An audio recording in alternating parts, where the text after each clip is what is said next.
कल्ला मस्ती धमाल खाला दंगा खुशाल झाली घंटा आता मधली सुट्टी घोरातून ये समोर दडलेले एक पोर पाहिजे तयास मधली सुट्टी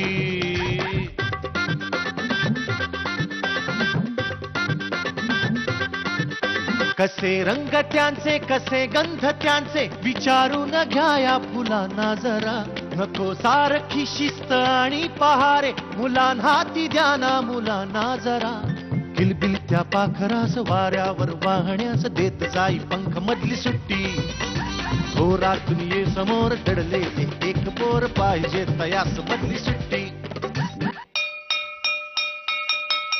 मधली सुट्टी. नमस्कार. आजच्या मधली सुट्टीमध्ये मी सलील कुलकर्णी तुमच्या सगळ्यांचं अत्यंत मनापासून स्वागत करतो.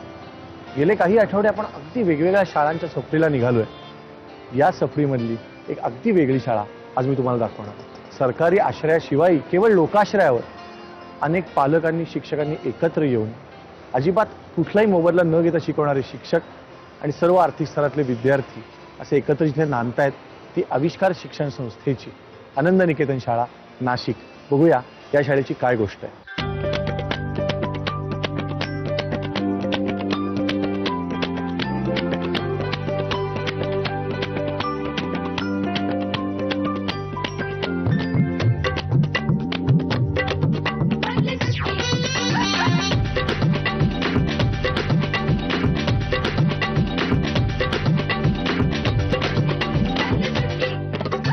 आपण आपल्या घरी जेव्हा नवीन एखादं खेळणं आणतो, बॅटरीवरची कार असो हेलिकॉप्टर असो, आपण मुलांना म्हणतो थांब रे जरा मी तुला खेळून दाखवतो कसं आहे ते. आपण त्यांना तर दाखवत असतोच पण त्यापेक्षाही जास्त आपल्याला एकदा वाटत असतं की आपण खेळून बघावं. हे आपण लहान मुलांशी गप्पा मारतो, त्यांच्याबरोबर धमाल करतो, तेव्हा आपण खरं तर आपल्या मनातल्या त्या लहान मुलाशी पण गप्पा मारत असतो. त्याचेही लाड आपल्याला करावेसे वाटतातच. तेव्हा माझ्यामधला जो खट्याळ मुलगा आहे, जो अतरंगी मुलगा आहे, त्याच्याशी गप्पा मारायच्या मलाही वाटतात आणि म्हणूनच मी प्रत्येक शाळेत जाऊन रत्नांची गप्पा मारतो. बघूया या शाळेतली रत्न काय काय बोलतात. तुझं नाव तर सांग रे. मल्हार क्षेम कल्याणी. असं का बोलतोस तू? मल्हार क्षेम कल्याणी असंच बोलतोस तू? हो. म्हणजे कसं? आवडतं असं बोलायला. सांग तुझ्याविषयी माहिती सांग. असं बोलत बोलत बोर झालं की काय करतोस मग? बोर झालं की मी बघतो घरात काही आहे का. मग मग मला माझा फेवरेट व्हिडिओ गेम दिसतो आणि तो खेळत बसतो. असं बरं. तू तर जरा विचार कर. तोपर्यंत मी ना रूपाशी बोलणार आहे. तू मला एक सांग, कितवीत आहेस ग? 10वी. खेळवाडी मध्ये ती. हा, खेळवाडी मध्ये ती. खेळवाडी मध्ये आहेस ना का 10वीत आहेस? नाही, खेळवाडी. तुला बोर झालं की तू काय करतेस ग घरी? काय एबीसीडी लिहितेस का अ आ ई लिहितेस?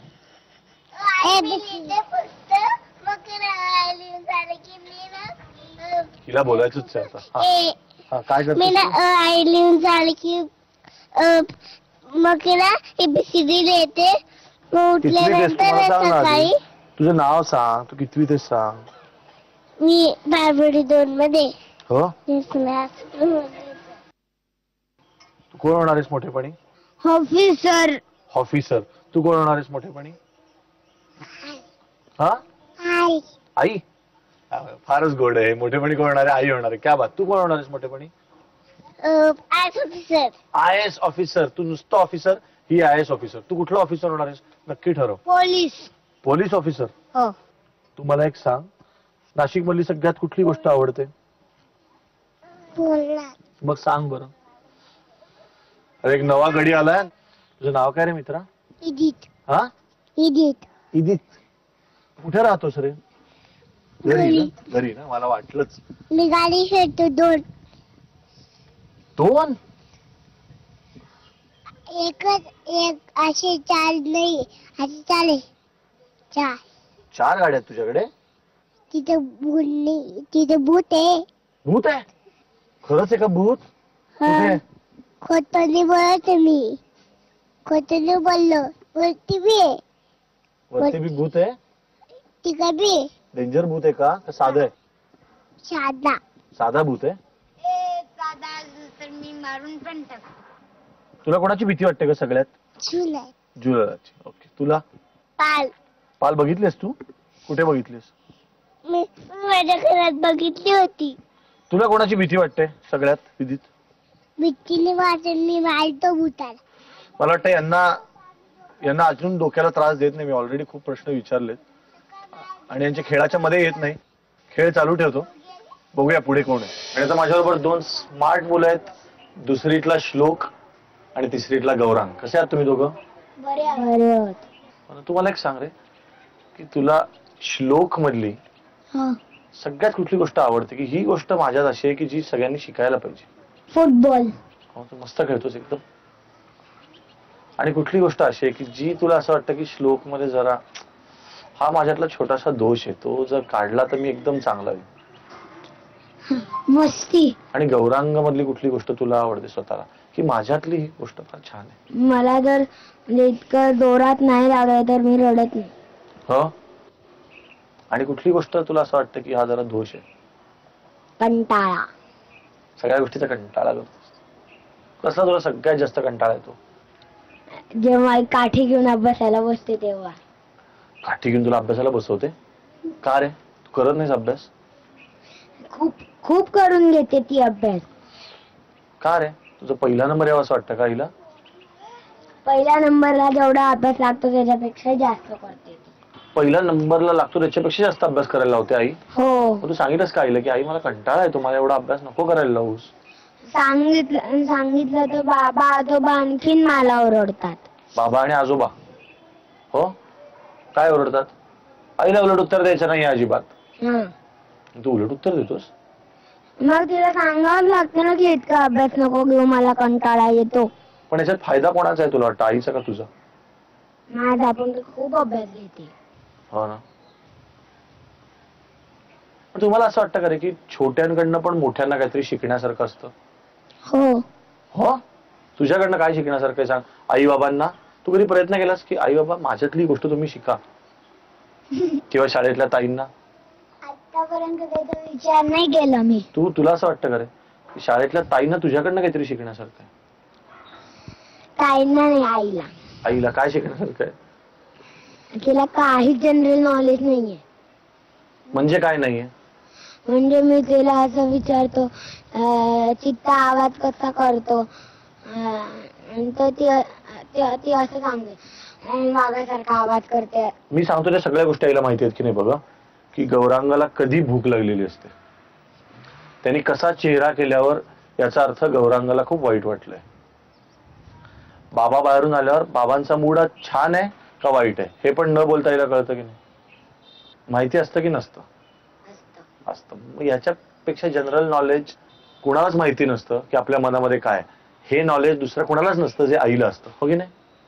समजा आईला चित्त्याचा आवाज तुला काढून दाखवता आला, पण गौरांगाला भूक लागली का नाही हेच आईला कळलं नाही, तो खूप मोठा प्रॉब्लेम होईल ना? मग परत आईला असं बोलू नकोस की तुला जनरल नॉलेज नाहीये म्हणून. आणि आता माझ्याबरोबर एक फार हुशार मैत्रीण आहे माझी, जिचं नाव आहे आभा. आभा म्हणजे काय? सूर्याचं तेज. तेज का सूर्याचा प्रकाश? प्रकाश. म्हणजे सगळीकडे आभा पसरली असं म्हणतात ना. तू पण हुशार आहेस खूप. हो. हो. कशात हुशार आहेस? अभ्यासात. कुठला विषय आवडतो तुला सगळ्यात? इंग्रजी. आणि तुला आभा मधली स्वतःला सगळ्यात कुठली गोष्ट आवडते? मी दररोज रात्री दात घासते. काय सांगतेस? रोज रात्री न चुकता? न. आणि अशी आभा मधली कुठली गोष्ट जी तुला अजिबात आवडत नाही, असं वाटतं की ही मला बदलायलाच पाहिजे? मला घरी जाऊन डबा काढायचा.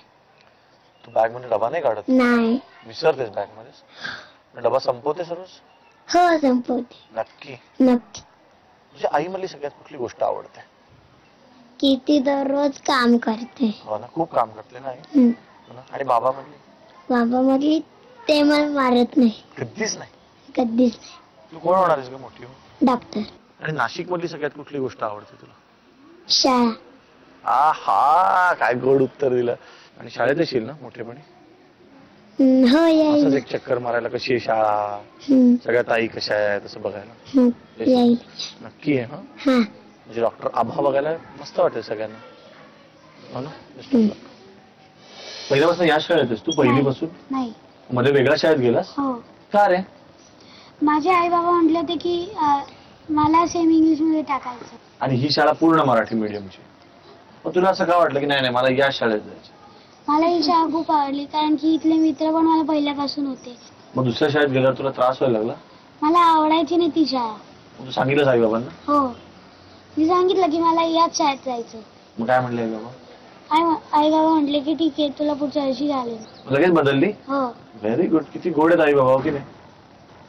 नचिकेत मला तुझ्याविषयी सांग बरं. मी या शाळेत आता 4थीत आहे हा. आणि 1ली पर्यंत मी दुसऱ्या शाळेत होतो. आमच्या इथे दुसरी शाळा जवळच होती म्हणून मग आई बाबा म्हणाले की इंग्रजी शाळेत नको म्हणून मराठी शाळेत मातृभाषेच्या शाळेत घातलं आम्हाला. तू काय करणार आहेस मोठेपणी? माझी इच्छा आहे की मोठेपणी क्रिकेटर व्हायचंय. काय सांगतोस? खरंच. आई बाबांची काय इच्छा आहे? तू काय व्हावंस? ते म्हणता की तू एक चांगला नागरिक व्हावा. खलास. मला असं वाटतं ह्याच्या पलीकडे चांगली इच्छा पालक आपल्या मुलासाठी करू शकत नाही. तुझ्या आई वडिलांना एकदा भेटायलाच पाहिजे रे. काय छान इच्छा आहे त्यांची, हो ना? तुला अजून कुठली गोष्ट आवडते रे आई बाबांमधली? मधली म्हणजे ते असं म्हणजे काल परवा माझ्याकडनं 100 रुपयाची नोट हरवली तरी ते जास्त काही बोलले नाही मला. हो ना? हो. कुणाला हरवली असणार? हो. आई बाबांना काय त्रास देतोस तू? कधी कधी काम ऐकत नाही. काय कामं सांगतात आई बाबा? का भाजी वगैरे चिरणार. चिरतोस तू? हो. आईला स्वयंपाकात मदत करतोस? हो. कितवी बसना? बालवाडी 2. मदत करतोस तू? कशी काय रे? म्हणजे फोडण्या घालणं, ते चिरून देणं भाज्या, अजून ते पाणी ते सगळं जे करायचं असणार पीठ वगैरे मळणं, ते पोळ्या भाजणं लाटणं. का पण तू का करतोस? आई बाबांना दिसत नाही. कधीपासून? पप्पांना जन्मापासून दिसत नाही आणि आईला जेव्हा ती कॉलेजला जायला लागली ना तेव्हापासून दृष्टी हळूहळू कमी होत गेली. मग तर दोघांनी अजिबात दिसत नाही. मग तू मदत करतोस त्यांना? किती छान नचिकेत, किती गोड मुलगा आहेस तू. मग आता काय तू त्यांना सगळं सांगतोस का रे की हे या रंगाचं आहे, हे असं आहे तसं आहे? म्हणजे मग चांगलं आहे. तुझ्या इकडच्या डोळ्यांनी तू आईसाठी बघतोस, इकडच्या डोळ्यांनी बाबांसाठी बघतोस. आई बाबांसाठी काय करशील रे तू मोठं झाल्यावर? जर कोणी एखादा मित्र असेल जो डॉक्टर झाला असेल मोठा, त्यांच्याकडनं डोळ्यांचं ऑपरेशन करून घेईल त्यांच्या. Very good. मी तुम्हाला सांगतो नचिकेत साई बाबा की तुमचा नचिकेत खूप हुशार आहे, खूप समजूतदार आणि खूप जबाबदार आहे. मला बाकी मुलांचं मजा नाही, पण तुम्ही अजिबात चिंताच करू नका, कारण मला त्याचं उज्ज्वल भविष्य दिसतंय आणि त्याच्या डोळ्यातून तुम्हालाही सगळं जग बघता येतं याची मला कल्पना आहे. देवाने काही गोष्टी तुमच्याकडनं काढून घेतल्यात, पण इतका गोड मुलगा दिलाय, तुम्ही भाग्यवान आहात. अगदी वेगळी शाळा, अगदी वेगळे उपक्रम, तसाच एक अगदी वेगळा खेळही आहे. एकमेकांचे हात धरून एक वर्तुळ केलेलं आहे आणि हात न सोडता अंगावरही रिंग घालणार आहेत. शिक्षिका विरुद्ध मुलं, बघूया कोण जिंकतंय. मुळात मला असं वाटतं एकमेकांचे हात, एकमेकांची साथ न सोडता कुठलीही गोष्ट करणं, कुठली गोष्ट निभावणं किती अवघड आहे या खेळातून कळेल. बघूया ही रिंग जास्त पटकन कोण फिरवतंय, मुलं का शिक्षिका?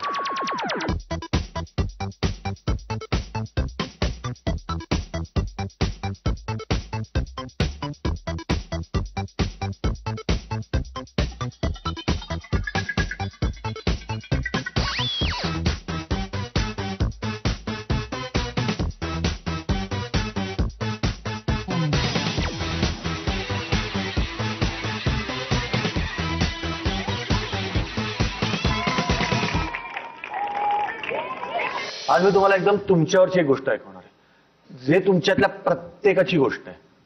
एक मुलगा असतो दुसरीतला, तो लाजाळू असतो, अबोल असतो. कोणी पाहुण्याला विचारलं काय नाव, की कोणी विचारलं तुला भूक लागली,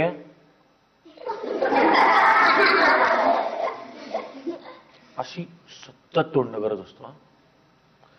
आई काय म्हणली, चल रे अभ्यासाला बस. आई म्हणते तू बोलत जा तोंडानी, किती वाकडे चेहरे करतोस, सतत तोंड. एकदा काय होतो, एकटा घरी असतो बरं का, अगदी थोडा वेळ. हा, आई बाबा शेजारच्यांकडे गेलेले असतात गप्पा मारायला, आजी आजोबा फिरायला गेलेले असतात, आणि त्याची मोठी बहीण क्लासला गेलेली असते, आणि एकटा घरात तो 2 मिनिटं असतो. तेवढ्यात डम असा आवाज येतो आणि हॉलमध्ये एक राक्षसच प्रकट होतो आणि त्याला म्हणतो, तू किती आरडाओरडा करतो सारखा, तूच तूच, हो या तूच. तो म्हणतो, मी बोलत पण नाही कधी, मी खूप लाजाळू आहे, मी माझं नाव पण सांगत नाही. मी कोणाला उत्तरही देत नाही. तुम्ही काय मला म्हणता आरडाओरडा करतोस? माझे कान दुखायला लागलेत गेले काही दिवस तुझा आरडाओरडा ऐकून.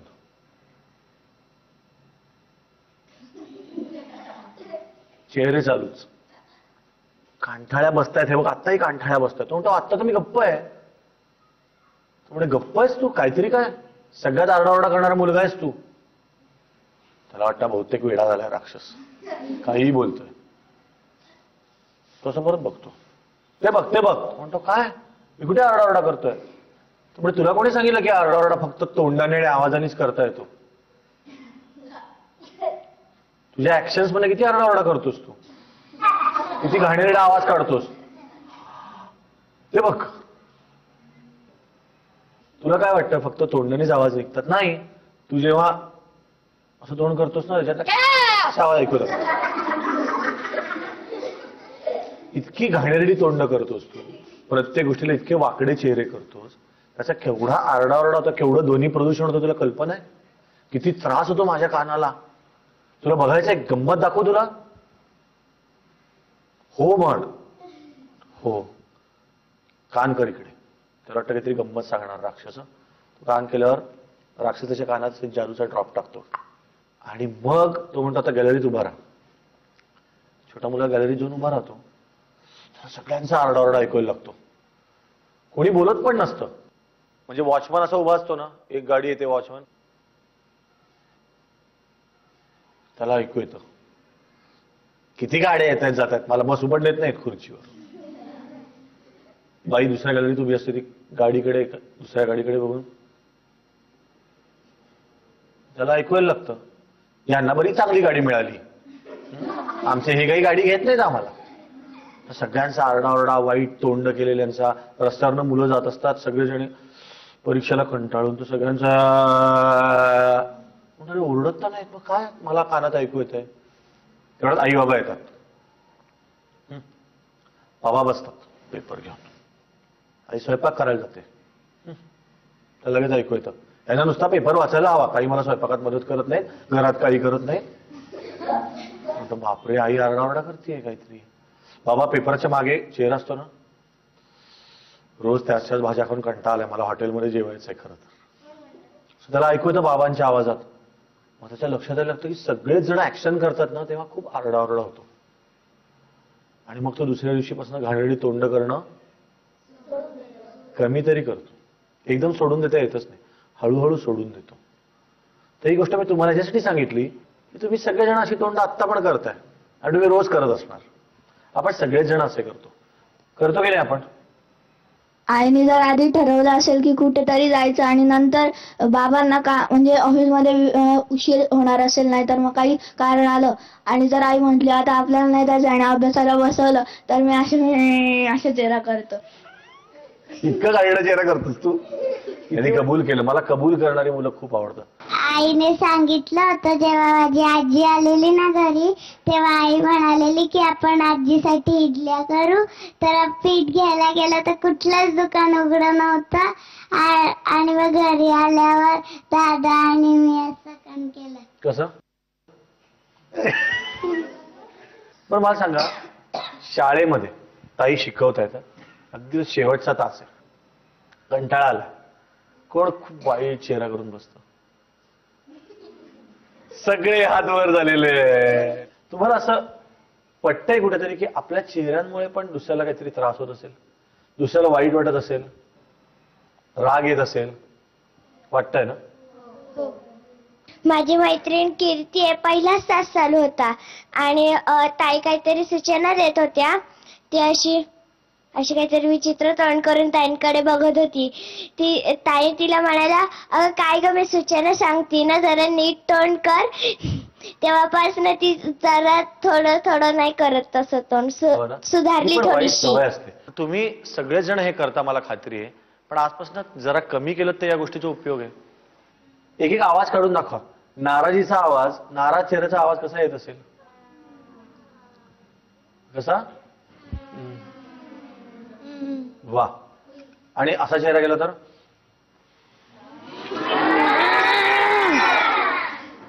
एवढं तुम्हाला जर कळतंय की आपल्या घाणेरड्या चेहऱ्यांचे इतके आवाज येतात, आजपासून घाणेरडे चेहरे नक्की करणार नाही? कमी तरी कराल? नुसतं चेहरे नाही, हातवारे असतात, हो की नाही? अख्खं शरीर आपलं बोलत असतं, बॉडी लँग्वेज म्हणतात त्याला, हो की नाही? तसं करू नका. आणि हे सगळ्या छोट्यांपेक्षा ही गोष्ट मोठ्यांसाठी होती, कारण या लहान मुलांना कंटाळा आल्यावर कसा चेहरा करायचा असतो हे बाळ असताना नक्कीच माहिती नसणार. हे आपण त्यांना दाखवतो की कंटाळा आला की असा चेहरा करायचा, राग आला की असा चेहरा करायचा, मागितलं द्यायचं नसेल तर असा करायचा.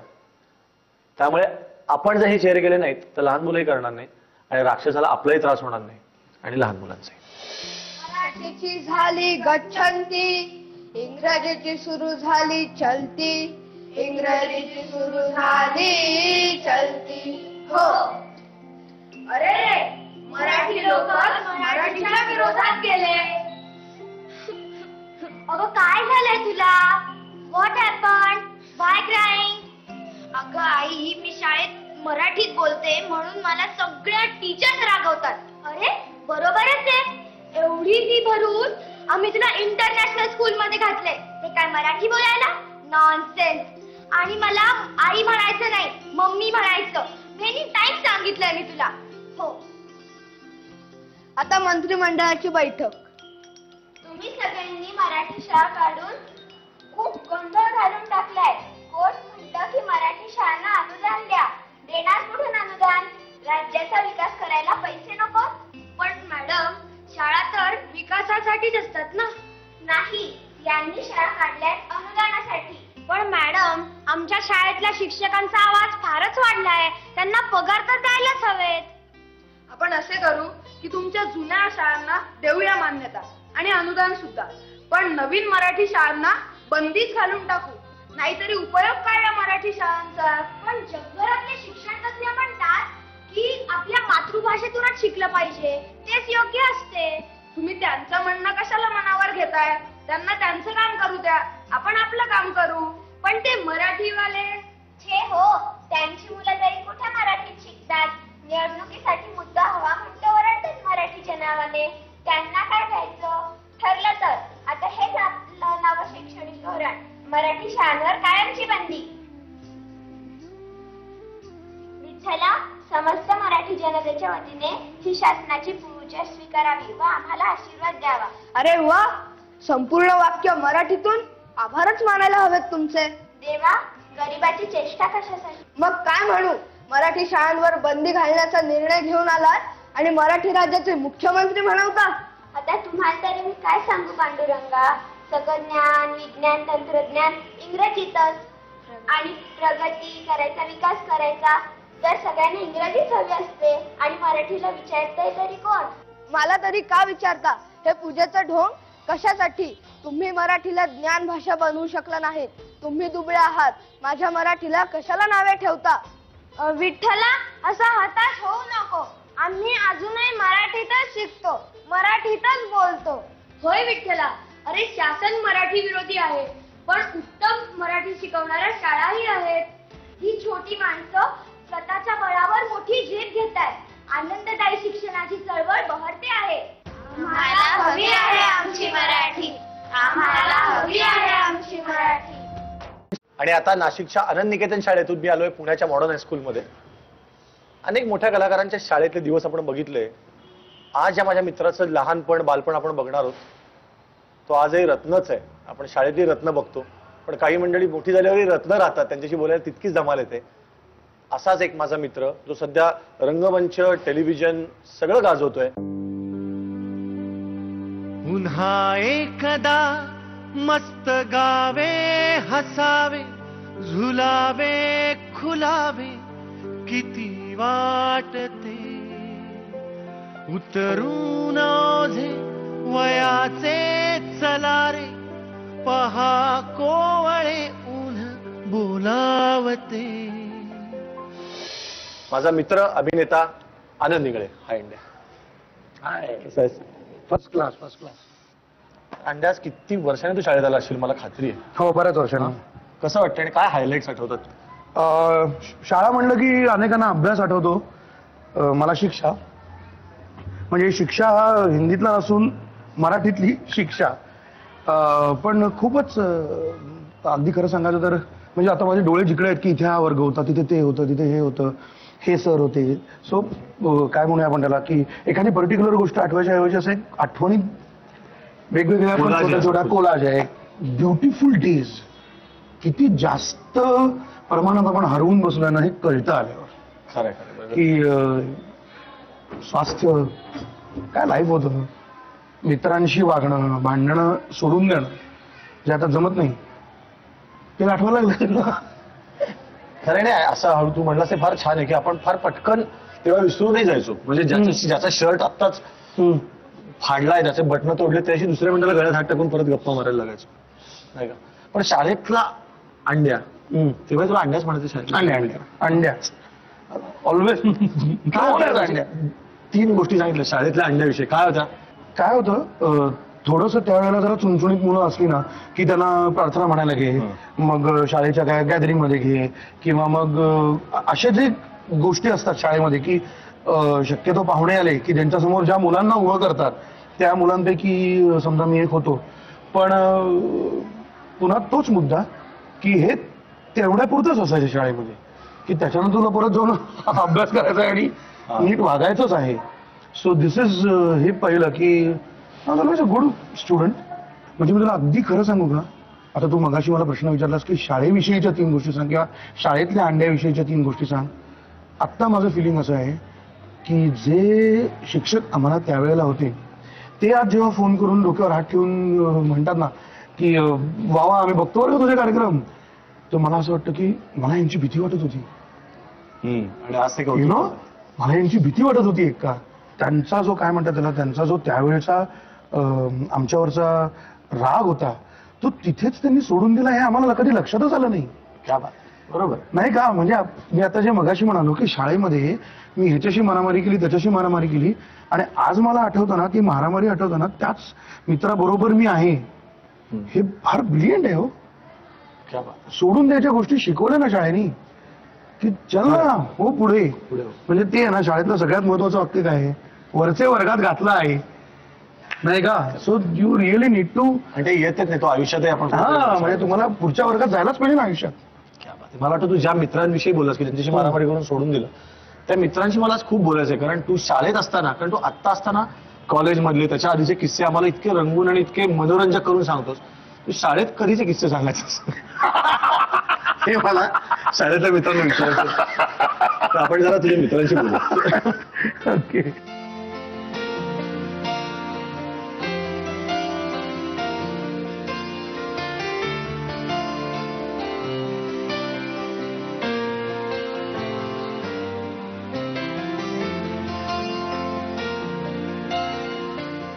निरंजन गोडबोले, शरद देसाई, प्रसाद कोपरकर, आम्ही सगळेजण एका वर्गात होतो. 10वी ब, पहिली ब ते 10वी ब असे आम्ही एकत्र होतो. शाळेतले त्याचे काही किस्से तुमच्या डोक्यात? पोवाड्याचा कार्यक्रम दूरदर्शनवरही झाला होता आणि पोवाडा म्हणायला आनंद पण त्याच्यात होता आणि त्यामुळे त्यांनी आनंद पोवाडा वगैरे गाणं म्हणेल असं त्यावेळेस आम्हालाही वाटलं नव्हतं. त्यामुळे त्यांनी तेव्हाच अभिनयाची चुणूक दाखवली होती. पण तो गातो, तो सुराज गातो. मी याला अनेकदा आम्ही कार्यक्रमात तेव्हापासून म्हणजे आता ते तसं आहे. ते एक ज्येष्ठ गायक जसं कार्यक्रमाच्या आधी काय म्हणायचं, आज जरा आवाज खराब आहे पण तरी मी गाणार आहे, तसं आता अलीकडे माझा कायमच आवाज खराब असतो पण मी गातो. आता हे पाहिलं की नाही, एक ज्येष्ठ गायक नेहमी म्हणायचे असं एक त्यांनी आता आपल्याला सांगितलं की नाही, आता हे कुठले ज्येष्ठ गायक वगैरे फार खोला शिरायचं नाही. तसं तो शाळेतही सांगायचं तुम्हाला. जो आता आपण बघतो त्याला टीव्हीवर मालिकांमध्ये जो खुशाल चेंडू वागतो तसेच त्याचं काम असतं, तो लहानपणापासून तसाच आहे. हे आम्हाला फार काही वेगळं वाटत नाही. मग हे तर आम्ही पाहिलेलं आहे, हे आम्ही वर्गात घडलेलं बघितलेलं. असं वाटतं तुम्हाला सिरियल वगैरे बघताना? आणि फक्त आजूबाजूला आम्ही नाहीये. पण हे तुमची मुलांची शाळा म्हणल्यावर तुम्ही जे नाटकातली स्क्रिप्ट वगैरे फक्त मुलांची असायची? फक्त मुलांची. हा म्हणजे साधारण सेमीवरून परत जा, आग्र्याहून सुटका, या टाईपचे कौटुंबिक जेवायचं काही कारणच नाहीये.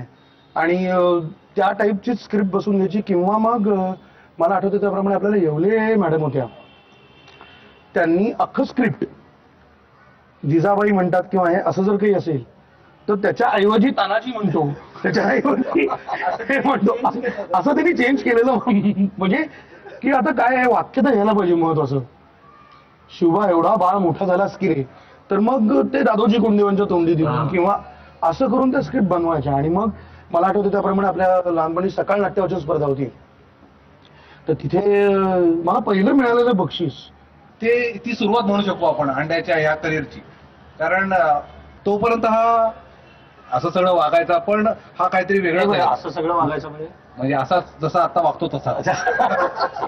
पण हा मोठे झाल्यानंतर करिअर म्हणून काहीतरी कलाक्षेत्र निवडेल किंवा वेगळं काहीतरी करेल असं कोणाच्या डोक्यात कधीही काही आलं नव्हतं ना. काही आम्ही सुद्धा काही खूप विचार केला होता, पण हा ह्या मार्गाने चाललेला आहे असं काही नव्हतं. पण ते सकाळ नाट्यवाचन स्पर्धा ह्याच्यामध्ये त्यांनी भाग घेतला आणि नुसता भाग घेतल्याने त्यांनी पहिलं बक्षीस जिंकलं. आणि maybe that was the start. तिथपासून त्याच्या ती सुरुवात झाली आणि तिथपासून पुढे करिअर त्याचं त्या क्षेत्रात होत गेलं.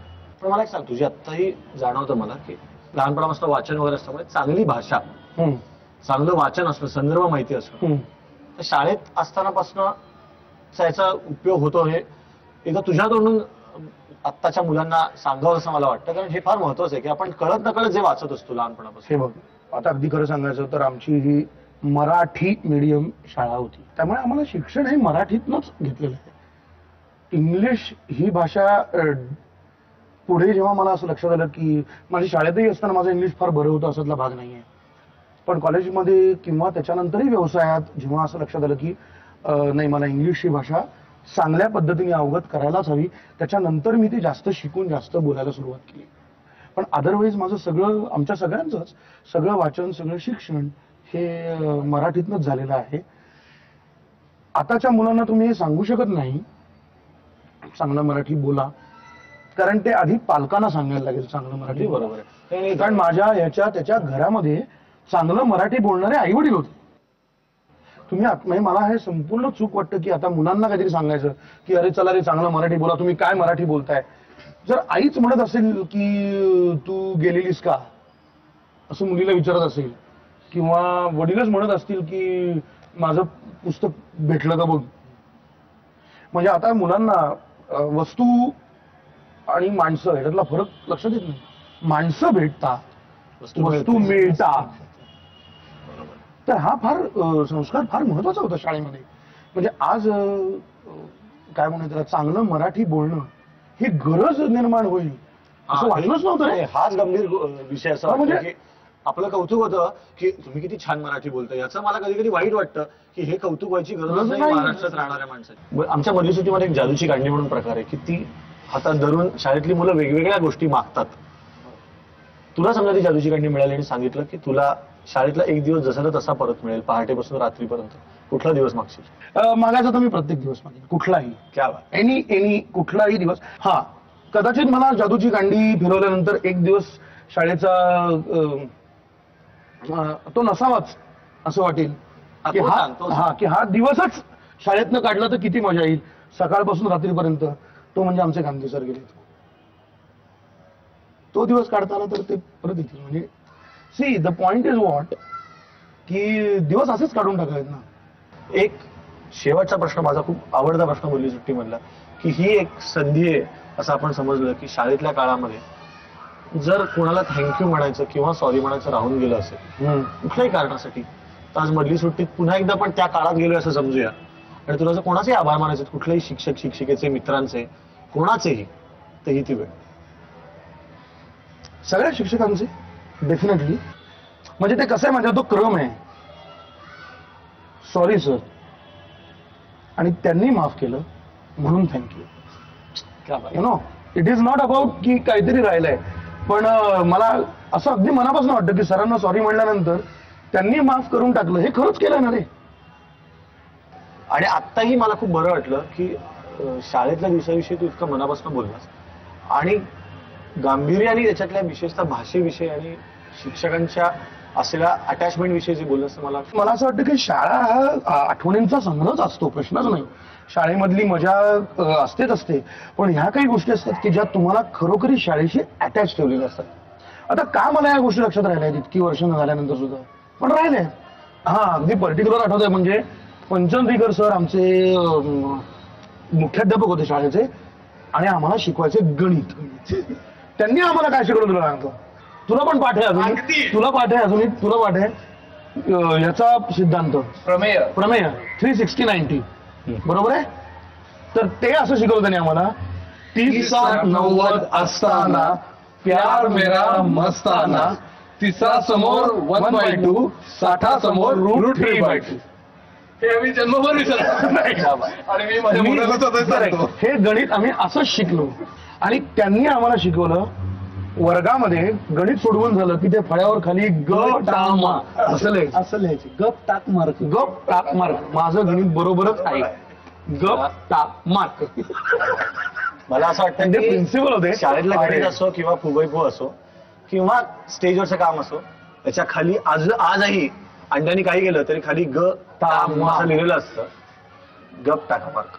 मुठभर बुलबुल हातभर तान, कोकिळेला गुरु नाही तरी गाई गान, काजव्याच्या पोटातून जळे गार दिवा, पावसाच्या अगोदर ओली होते हवा, देते कोण देते कोण देते कोण देते. निसर्गातल्या सुंदर सुंदर गोष्टी कुठून येतात, कोण घडवतं, हे जितकं आश्चर्याचं आहे तितकंच मला असं वाटतं की एखाद्या माणसामध्ये एखादं विशिष्ट काम करायची उर्मी कुठून येते, कोण देतं, ही गोष्ट मला तितकीच आश्चर्यात टाकते. या शाळेचे सगळे शिक्षक पदाधिकारी सगळेजण केवळ मला वाटतं, मला मनापासून काहीतरी करायचं आहे मुलांसाठी शिक्षणासाठी म्हणून काम करतात. अशा या आनंद निकेतन शाळेच्या सगळ्या पदाधिकाऱ्यांशी, शिक्षकांची आणि अत्यंत गोड हुशार विद्यार्थी-विद्यार्थिनींची मी आता गप्पा मारणार आहे. तर विनोदिनी, तुम्ही अरुण दादा, दीपादे, तुम्ही या शाळेविषयी मला एवढं उत्सुकता वाटते की मुळात वेगळ्या पद्धतीने आपण शाळा सुरू करावी अशी उर्मी, मी जसं आता सांगितलं की अशी का वाटते. ज्या वेळेला माझी मुलगी 3 वर्षाची होती आणि तिला शाळेत घालायची वेळ आली होती, त्यावेळेला मला मराठी माध्यमाची आणि वेगळे प्रयोग करणारी शाळा अशी मी शोधत होते. आणि अशा शाळा महाराष्ट्रामध्ये 1-2 ठिकाणी चालू झालेल्या मला माहीत होत्या आणि नाशिकमध्ये अशी कुठे शाळा नव्हती. आणि त्यावेळी मला असं वाटत होतं की माझ्या मुलीसाठीच नाही तर तिच्या वयाच्या सगळ्याच मुलांना असंच शिक्षण मिळालं पाहिजे की जे मुलांना आनंदाने शिकायला ते प्रवृत्त होतील. तर त्याच्यासाठी असं मित्रमंडळींमध्ये मी ही चर्चा केली की असं मला वाटतंय की आपल्या सगळ्यांचीच मुलं आता शाळेत जाणार आहेत, तर वेगळ्या प्रकारची शाळा आपल्या नाशिकमध्ये हवी. तर मग सगळ्यांनाच असं वाटलं की अगदी बरोबर आहे की खरंच नाहीये इथे, आणि मग कोणीतरी काढायची तर मग ती का आपणच का नाही असं म्हणून अचानक एक दिवस आम्ही ठरवलं की शाळा काढायची. ही शाळा आपण काढूया हे म्हणणं खूप सोपं आहे, पण याच्यानंतर अगदी बिल्डिंग पासून ते मुलं इथपर्यंत येणं, शिक्षकांनी शिकवणं, या प्रोसेसमध्ये सगळ्यात अवघड पाठ कुठला वाटला तुम्हाला? आणि शाळा काढण्याचा निर्णय घेणं हीच एवढी अवघड गोष्ट होती. बाकी सगळ्या गोष्टी आपोआप घडत गेल्या. केवळ लोकाश्रयावर शाळा चालेल, मुलांना आम्ही कधीही मारणार नाही, मातृभाषेतनं म्हणजे संपूर्ण मातृभाषेतनं शिक्षण असेल असं साधारणपणे प्रवाहाविरुद्ध वाटावं असं सगळं आम्ही ठरवलेलं होतं. पण ते होईल असा आम्हाला पहिल्यापासूनच विश्वास होता आणि तो पहिल्या दिवसापासून यशस्वी ठरत गेला. शाळा आम्हाला या भौतिक अडचणी बऱ्याच आल्या, म्हणजे आम्ही 8-10 ठिकाणी आम्हाला जावं लागलं, पण पालक आणि विद्यार्थी आमच्याबरोबर आले, राहिले आणि आता या गेल्या 4 वर्षापासून ही शाळेची मोठी इमारत झालेली आहे. हे सगळं काम लोकाश्रयावर झालेलं आहे. याच्यात सरकारचा 1 पैशाचाही आसरा आम्हाला मिळालेला नाही, आम्हाला तो नकोही आहे. पण आम्हाला असं वाटतं की चांगली मराठी शाळा ही समाजाची गरज आहे आणि ती आम्ही पूर्ण केली त्या क्षणी समाज आमच्या बाजूने उभा राहिला. वेगळी शाळा, वेगळे उपक्रम म्हणजे नक्की काय? कारण नुसतं वेगळं म्हणणं हे खूप सोपं असतं. एक मी वेगळे, पण जे मला सगळ्यात महत्वाचं वाटतं की कुठलेही शिक्षक इथे त्याचा मोबदला न घेता केवळ मनापासून वाटतं म्हणून शिकवतात. तर ही जे सगळे शिक्षक कसे जमले? शिक्षक सगळे जमले, सुरुवात विनोदिनी ताईंपासून झाली. त्यांच्या 2 मैत्रिणी सुरुवातीला त्यांच्या बरोबर आल्या. नंतर पालकांमधूनच शिक्षक निर्माण झाले. म्हणजे मी सुद्धा आधी पालक म्हणून या शाळेशी जोडले गेले आणि नंतर मी शाळेत शिक्षिका बनले. आणि एकदा शाळेत आल्यानंतर शाळेत जे आपल्याला वातावरण मिळतं, काम करण्याचं स्वातंत्र्य मिळतं, ते सगळ्या शिक्षकांना इतकं हवंसं वाटतं की त्या इथेच रुजतात. आणि इथे रुजल्यानंतर मग वेगळे पण आपल्याला शाळेचं टिकवण्यासाठी जे काही प्रयोग करायचे असतील, जे काही नवीन करून बघायचं असेल, त्या सगळ्या जणी मनापासून करतात. नंतर लीलाताईंची पुस्तकं आम्ही बरीच वाचलेली होती. सृजनानंदच्या लीलाताई पाटील, एपिसोड केला होता मधली सुट्टी. बरोबर.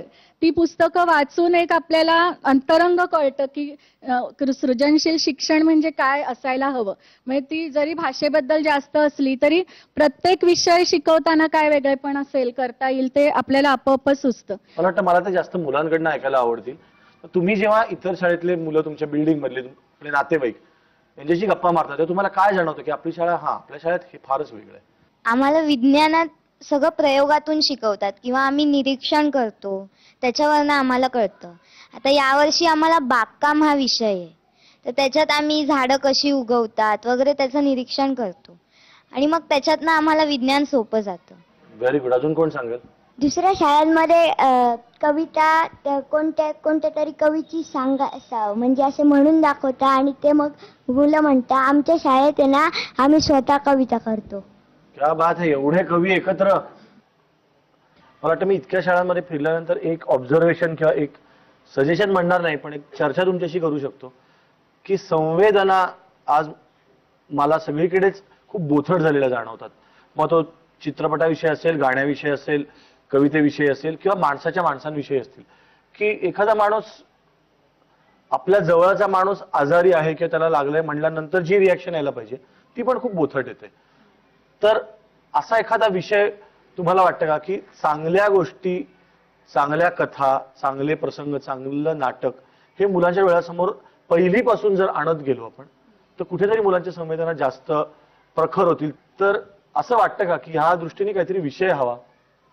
विषय हवा किंवा जे आहे ते विषय जर आपण जास्त क्रिएटिव्हली त्याकडे पाहिलं तर त्यातूनही आपण ह्या सगळ्या गोष्टी देऊ शकतो. म्हणजे आपले पाठ्यपुस्तकात बरेच धडे असतात, त्यात अनेक विषय असतात, पण मुलांना फक्त पाठ्यपुस्तकाखालचा स्वाध्याय सोडवण्याच्या ऐवजी या प्रसंगात तू असतास तर तू कसा वागला असतास अशा प्रकारे आम्ही मुलांशी संवाद साधतो आणि यातून मग ती संवेदना त्यांची जागी व्हायला मदत होते. आणि कलाकार किंवा साहित्य याबद्दल म्हणाल तर त्यासाठी आम्ही बरेच प्रयत्न करतो. म्हणजे आमचे जे स्नेहसंमेलन असतं त्यामध्ये आम्ही एका वर्षी शांता शेळकेंवर कार्यक्रम केला होता. तर त्यात सगळ्या मुलांनी शांता शेळकेंची वेगवेगळी पुस्तकं, त्यांच्या वेगवेगळ्या गाणी, कविता, लहान मुलांसाठी केलेल्या कविता, त्यांची चित्रपट गीतं, या सगळं जवळजवळ 6 महिने त्याच वातावरणामध्ये शाळा होती. त्यामुळे त्या साहित्यिकाची ओळख झाली. गेल्या वर्षी मंगेश पाडगावकर आणि सई परांजपे असे 2 आमचे स्नेहसंमेलनाचे विषय होते. तर त्यानिमित्ताने त्यांनी सई परांजपेंचे लहान जे चित्रपट चिल्ड्रन फिल्म सोसायटीसाठी केले होते ते बघितले. तर अशा ह्याच्यातून आमचा प्रयत्न सदैव असतो. मला हे सगळं ऐकून खूप छान वाटलं. शांताबाईंचं नाव तर इतक्या लहान मुलांच्या तोंडावर आलं असेल, पाडगावकरांचं, सई परांजपे, तर ही खूप महत्वाची गोष्ट आहे. कारण हे आपले महाराष्ट्रातली मोठे गड किल्ले आहेत सगळे. त्याची सफर पण आपण करायला पाहिजे लहानपणापासून, तर आपल्याला आपला इतिहास कळेल साहित्याचा. तर पुलंचं फार छान वाक्य आहे की पोटापाण्याचा धंदा तुम्हाला जगवेल पण का जगायचं हे तुम्हाला साहित्य कला शिकवते. ते या मुलांना खूप लहानपणापासून कळतंय. या शाळेच्या मागे सगळ्या पालकांनी जसे उभे राहिले तसं मला वाटतं की सरकारने आणि आपणही उभं राहायला पाहिजे असं फार मनापासून वाटतं. दिवाळी अगदी 4 दिवसांवर आली आहे आणि या आनंद निकेतन शाळेतल्या मुलांनी खूप छान छान आकाशकंदील बनवले आहेत, ग्रीटिंग कार्ड्स बनवली आहेत. तुम्ही ग्रीटिंग कार्ड्स बनवली असतील, मधली सुट्टीच्या माध्यमातून महाराष्ट्रभरच्या मुलांना एक ग्रीटिंग कार्ड पाठवा. तोच असेल तुमचा दिवाळीचा संदेश, शुभेच्छा आपल्या महाराष्ट्रभरच्या छोट्या मित्रांना पाठवा आमच्या या पत्त्यावर. मधली सुट्टी 135 continental building, doctor Annie Besant road, Worli, Mumbai 400018. मधली सुट्टी @ZNetwork.com, झी मराठी @ZNetwork.com.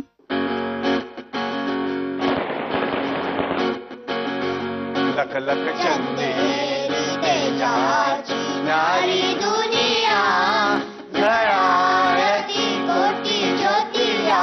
हा हा लख लख चंदेरी तेजाची न्यारी दुनिया, घड्याळती कोटी ज्योतिया. हा हा लख लख चंदेरी तेजाची. चला धरू रिंगण सुरी गुरी उंचावला, आकाशीच्या अंगणात मंजूळ धुळा. नाचती चंद्र तारे, वाजती पैंजण, रुमझुम रुमझुम.